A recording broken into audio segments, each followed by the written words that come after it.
Picture the richest and most powerful man of his time. Every year, about 25 tons of gold flow into his kingdom. The ships he sends out travel farther than most people of his day could even imagine. They return loaded with ivory, apes, peacocks, and spices his people had never seen before. Kings and queens cross deserts for weeks, sometimes months, just to sit with him. They come with difficult questions, riddles meant to test whether his reputation is real. He answers every one of them. He didn't simply inherit a great kingdom. His father built an army. He built an empire of trade, influence, and diplomacy. Then there's the number everyone remembers. 700 wives. 300 concubines. 1,000 women, all connected to one king. For generations, people have looked at that number and reached the same conclusion. Greed. Lust. A man with too much power and too little self-control. But if you slow down and look again, something doesn't quite fit. Because the man behind that number isn't remembered first as a womanizer. He's remembered as the wisest man who ever lived. Rulers from distant nations sought his advice. Leaders trusted his judgment. Historians still study how a kingdom no larger than a modern province became one of the greatest centers of trade and wealth in the ancient world during his reign. So maybe we've been asking the wrong question. Instead of asking, why did Solomon have so many wives? Maybe we should ask, what was Solomon actually trying to build? And even more importantly, when did the thing he was building begin to take control of him? Because that's where this story becomes about more than Solomon. That's where it starts becoming about us. To understand what Solomon built, you first have to understand what he inherited. His father, David, was a warrior king. Almost his entire reign was spent fighting. He fought the Philistines. He put down rebellions, including one led by his own son. He took 12 divided tribes and united them into one nation. David built Israel the way soldiers build kingdoms. Through battles. Through bloodshed. Through relentless determination. But David knew there was one thing he would never do. He would never build the next chapter. Near the end of his life, he tells Solomon something remarkable. I have shed too much blood. In other words, I fought the wars that made this kingdom possible. But the future belongs to you. So Solomon steps into something his father never had. Peace. For the first time in generations, Israel isn't fighting for survival. The kingdom is stable. Its borders are secure. And Solomon receives a gift perfectly suited for this new season. Not a bigger army. Not greater military strength. Wisdom. When God appears to Solomon in a dream and tells him to ask for anything, Solomon doesn't ask for riches. He doesn't ask for a longer life. He doesn't ask for victory over his enemies. He asks for one thing. The wisdom to lead well. The ability to tell the difference between what only appears right and what truly is right. The ability to make difficult decisions when the consequences matter. That request tells you where this story is going. David expanded Israel through strength. Solomon would expand it through wisdom. He wasn't going to build an empire with swords. He was going to build one with influence. And in the ancient Near East, there was one resource more valuable than gold. More valuable than armies. More valuable than almost anything else.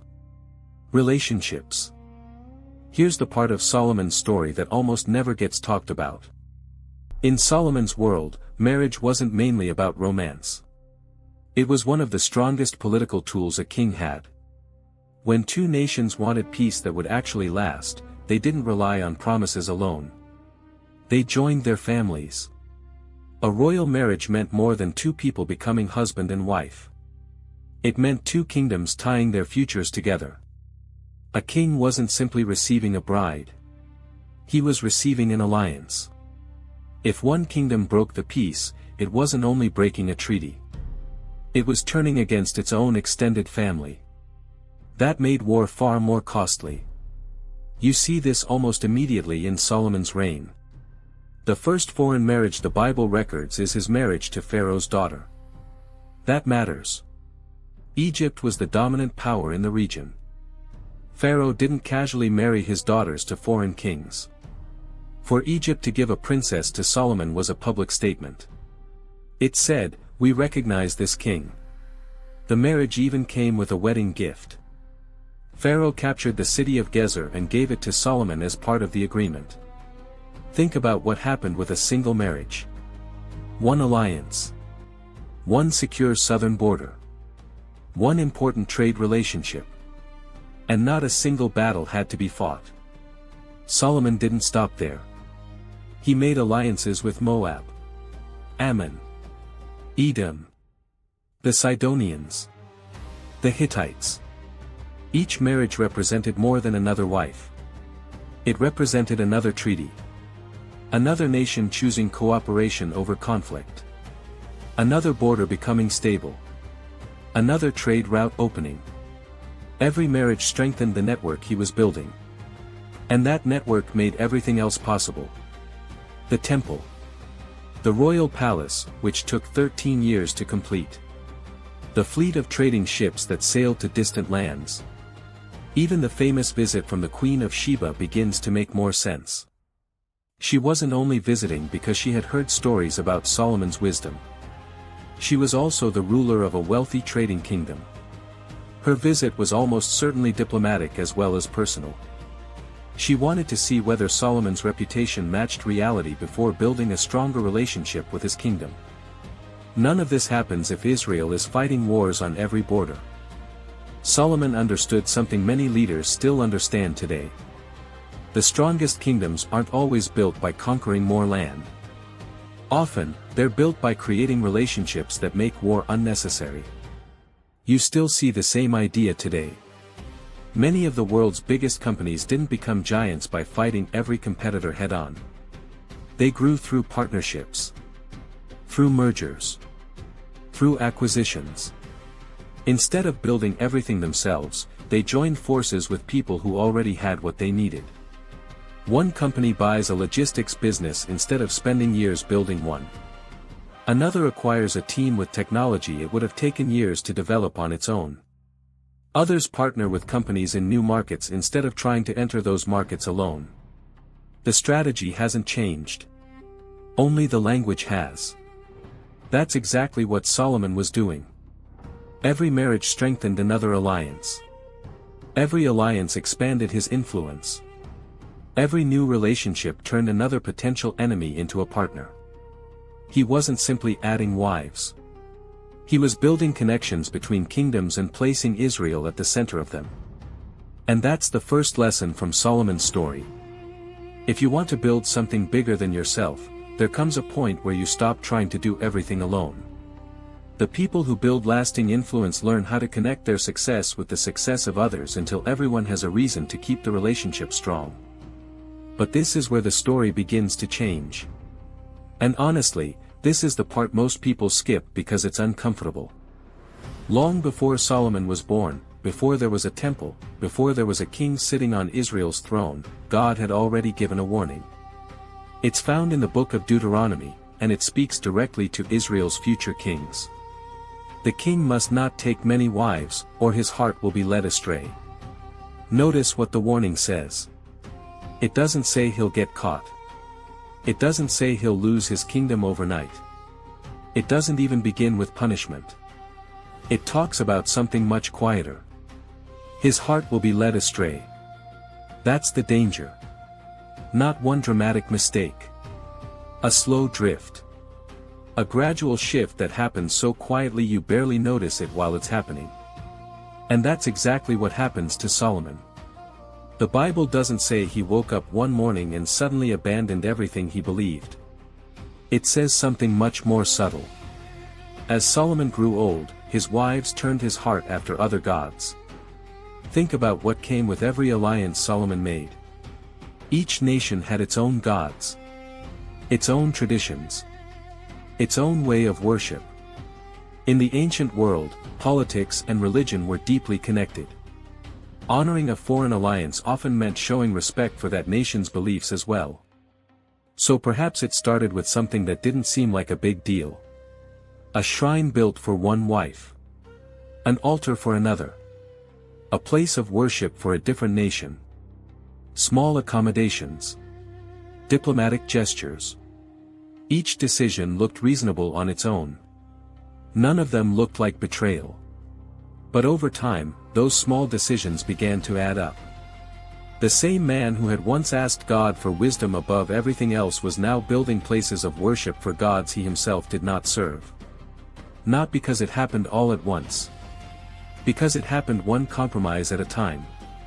That's the part of Solomon's story people often miss. The very strategy that made him successful became the thing that slowly pulled him away from the center. It wasn't the alliances themselves that destroyed him. It was losing himself while trying to maintain them. One compromise rarely changes your life. But 1,000 small compromises eventually do. And the consequences didn't end with Solomon. His son, Rehoboam, inherited the throne. But he also inherited the cracks that had been forming beneath it.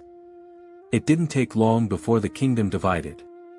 10 of the 12 tribes broke away. The United Kingdom Solomon had spent a lifetime building didn't survive the next generation. From the outside, everything had looked strong. The gold. The buildings. The wealth. The influence. But underneath it all, the foundation had already begun to weaken. And that's the real twist in Solomon's story. The problem wasn't that he built alliances. The alliances helped build one of the greatest kingdoms of the ancient world. The problem was that while he was building connections with everyone around him, he slowly stopped protecting the one thing that held everything together. His own heart. This is where Solomon's story stops feeling like ancient history. Because this isn't only about a king who lived thousands of years ago. It's about a pattern that still shows up today. Think about almost every season of growth you'll ever experience. A business grows through partnerships. A career grows through relationships. Movements grow through collaboration. Even families grow because people choose to build together. That's exactly what Solomon understood. He knew that lasting influence is rarely built alone. It grows through relationships that connect your future with someone else's.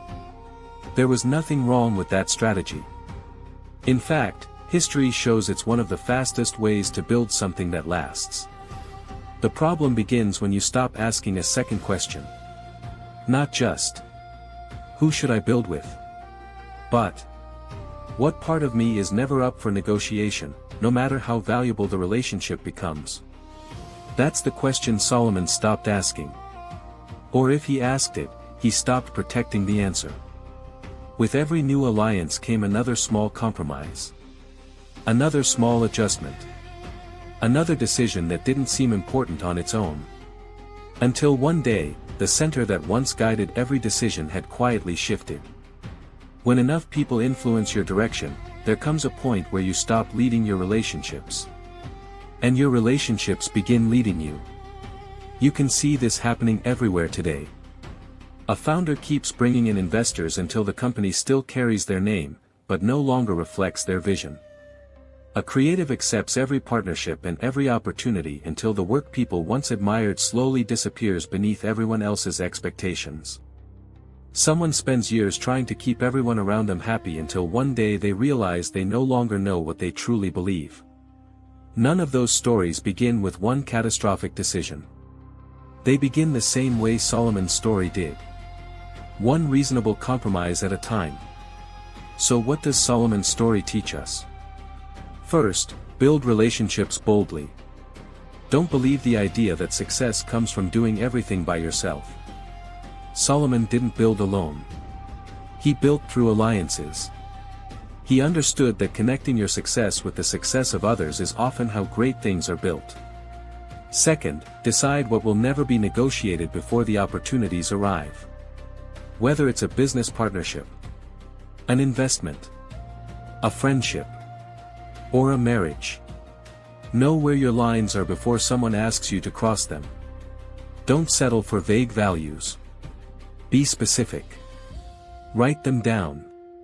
Solomon had a warning long before he became king. Yet over time, he stopped protecting it. Don't wait until you're under pressure to decide what matters most. Third, check your direction regularly. Drift is difficult to notice while it's happening. Solomon didn't wake up one morning as a different man.